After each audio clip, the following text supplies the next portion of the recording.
හයි ඔන්න ඉතින් අද ඇවිල්ලා තින්නේ බෙන්ටෝ කේක් වීඩියෝ එකේ part 2 අරගෙන එදා කිව්වනේ අපිට මේකට කප් කේක් ටිකකුත් හදන්න වුණා. හැබැයි ඒක ඇඩ් කරේ නෑ වීඩියෝ එක දිග වෙන නිසා. ඉතින් පරක් වුණා වීඩියෝ එක එඩිට් කරගන්න. අද ඇවිත් තියෙන්නේ කප් කේක්ස් ටික අරගෙන.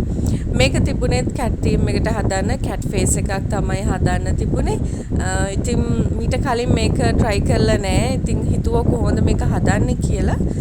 පස්සේ ආපු අයිඩියා එකකට තමයි නොසල් එකක් අරගෙන ඒ නොසල් එක කිසිම ඩිසයින් එකක් නැති රවුන්ඩ් නොසල් එක පාවිච්චි කරන්න පුළුවන් 8 9 10 12 ඕනම නොසල් එක ඒකෙන් මුළු කප් කේක් එක පිරෙන්නම ඩිසයින් කරගෙන පුරවගෙන කැට්ගේ කන් දෙක එන විදිහට චූටි ඩ්‍රොප්ස් දෙකක් වෙනමත් තියාගත්තා.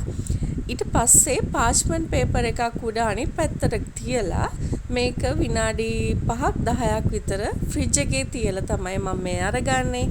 ඊට පස්සේ ඒක ගලවලා අරගෙන ඒකේ තියෙන අර කඩතොළු තැන් මම මේ පොඩි පැලට් නයිෆ් එකකින් නීට් කරගන්නවා. ඉතින් ඔයාලට පේනවා ඇති. එහෙම කරාම මේක ලස්සනට පූසෙගේ මූණක් හැඩය ඇවිල්ලා තියෙනවා චූටි කන් දෙකක් එක්ක. ඊට පස්සේ ඒ ඩිසයින් එකේ හැටියට තිබුණා පොඩි ඩීටේලින් එකක්. එයාගේ කන් දෙක නම් තිබුණේ නැහැ. ඒක ඇත්තටම මගේ හස්බන්ඩ් තමයි මට කිව්වේ එහෙම කන් දෙකක් ඩීටේල් කරොත් ලස්සනයි කියලා. ඉතින් ඒ නිසා මේක ඩාර්ක් බ්‍රවුන් බටර් ක්‍රීම් එකකින් මම S2 කට එක්ක කන් දෙකත් චුට්ටක් ඩීටේල් කරගත්තා.